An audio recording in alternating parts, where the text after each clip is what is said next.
म्हणून भक्ती ही कशी असली पाहिजे आणि भक्ती कुठून झाली पाहिजे?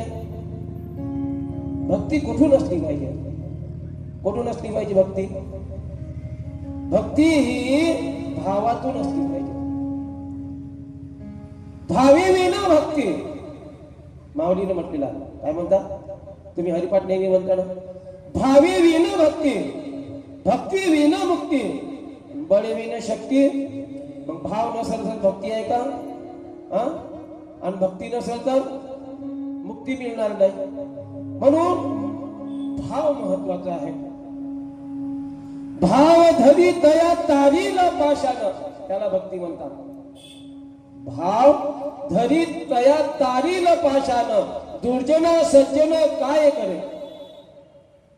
दुर्जन जर असेल तर त्याला भगवंत काय करणार आहे माहिती आहे का? भाव जर गोट्यावर धरला